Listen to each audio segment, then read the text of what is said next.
வணக்கம். இது உங்கள் கோகிஷன் தமிழ். நான் முத்துலக்ஷ்மி.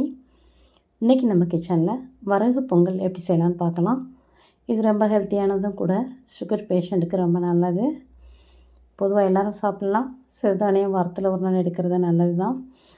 ஸோ இது சாதா பொங்கல் மாதிரியே தான் இருக்கும். வரகு பொங்கல்ங்கிறது டிஃப்ரெண்ட்டெல்லாம் இருக்காது. சாதாரண பொங்கல் மாதிரி தான் டேஸ்ட் இருக்கும்.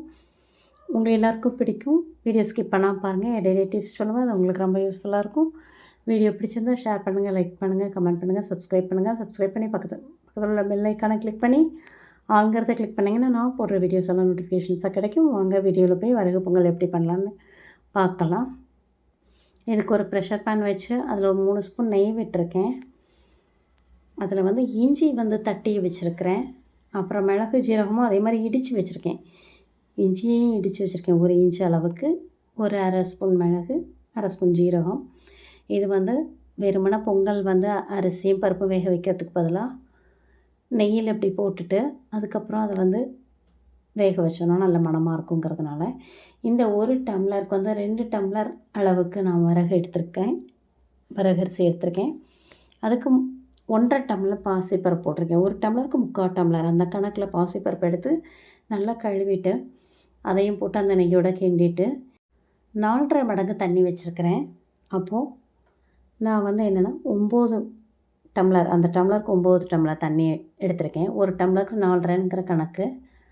ஸோ அது 2 டம்ளர் வரகு எடுத்ததுனால இந்த பாசிப்பருப்பை கணக்கில் சேர்க்க வேண்டாம். 2 டம்ளர் வரகுன்னு கணக்கு பண்ணி 4.5 மடங்கும் போது 9 டம்ளர் தண்ணி விட்டு இது மொத்தமாக 9 டம்ளர் தண்ணி எடுத்திருக்கேன். அதை மொத்தமாக ஊற்றி தேவையான அளவு உப்பு போட்டு, பொதுவாக நாங்கள் பொங்கலுக்கெல்லாம் மஞ்சப்பொடி போட மாட்டோம். ஒரு சிலர் மஞ்சப்பொடி போடுவாங்க.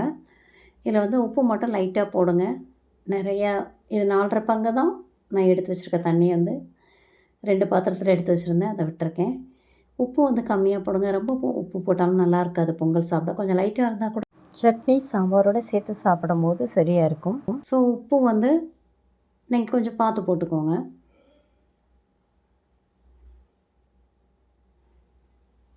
இப்போ பாருங்கள், நான் கம்மியாக தான் போடுறேன். கையில் நான் எடுத்தாலும் கொஞ்சம் கையில் மிச்சம் இருக்கும் உப்பு. அதை திருப்பி உப்பு பாத்திரத்துலேயே போட்டுருவேன். ஸோ அதனால் அந்த அளவோட கொஞ்சம் குறைய தான் போட்டிருப்பேன். இப்போ அதை மூடி வச்சு சத்தம் சிம் பண்ணி ஒரு 7 மினிட்ஸ் நான் ப்ரெஷர் பேனில் வைப்பேன். வச்சுட்டு அதுக்கப்புறம் நாம் இப்போ 7 மினிட்ஸ் ஆயிடுச்சு. இப்போ ஓப்பன் பண்ணுறோம்.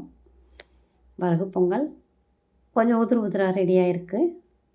இப்போ பாருங்கள் எப்படி இருக்குன்னு நான் கிண்டி காமிக்கிறேன் உங்களுக்கு.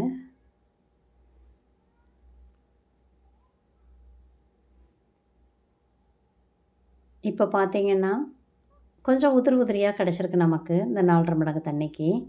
இது ஒரு சிலருக்கு இப்படி உதிரியாக இருக்கிறது பிடிக்கும். ஒரு சிலருக்கு இதை விட இன்னும் குழைவாக வேணும் அப்படின்னு நினைப்பாங்க. நான் வயசானவங்களுக்கு செய்கிறதுனால நான் திருப்பி இதில் கொஞ்சம் தண்ணி கொதிக்க விட்டு கொஞ்சம் கெட்டியாக்கிக்கிட்டேன். இப்படியே கூட சாப்பிட்லாம். நம்ம நெய் தாளித்து விட்டு சாப்பிட்லாம். இப்படி பிடிக்கும்னா இப்படியே சாப்பிட்டுக்கலாம்.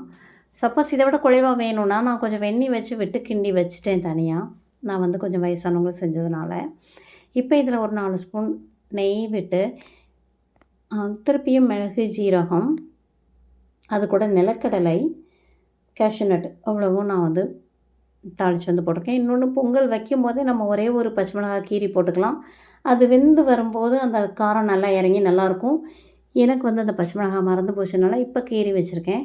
இப்போ இதை தாளிக்கும் போது கருவேப்பிலை, ஜீரகம், மிளகு, நிலக்கடலை, அப்புறம் முந்திரி பருப்பு அவ்வளவும் தாளிச்சிட்டு அந்த பச்சை மிளகாய் வெடிக்குங்கிறதுனால கடைசியாக போடுறேன். எனக்கு பச்சை மிளகாய் மறந்ததுனால தான் தாளிக்கும் போது போடுறேன். முதல்ல நீங்கள் பொங்கல் வைக்கும் போதே போட்டிங்கன்னா அந்த காரம் நல்லா இறங்கும். இப்போ இதை நல்லா வறுத்து எடுத்து ரெடியான பொங்கலில் தாளித்து விட்டுற வேண்டியதான். பச்சை மிளகாய் கடைசியாக போட்டிருக்கேன். அது டப் டப்புன்னு வெடிக்குங்கிறதுனால. இப்போ ரெடி பண்ணியாச்சு. இப்போ பொங்கலில் தாளித்து நெய் தாளித்து விட்டாச்சு. இப்போ பொங்கல் ரெடி ஆகிட்டு இப்போ நாம் இது சட்னியோடையும் சாம்பாரோடையும் ரெடி பண்ணலாம். இட்லி சாம்பார் மாதிரி புளி சேர்க்காத சாம்பார் கூட இதை சாப்பிடும்போது டேஸ்ட்டாக இருக்கும். அதை நான் அடுத்த வீடியோவில் போடுறேன், இட்லி சாம்பார் எப்படி வைக்கிறதுன்னு. இப்போ நான் ஏற்கனவே செஞ்சு வச்சுருக்கிறேன். அந்த சாம்பாரும் சட்னியோடையும் பரிமாறலாம்.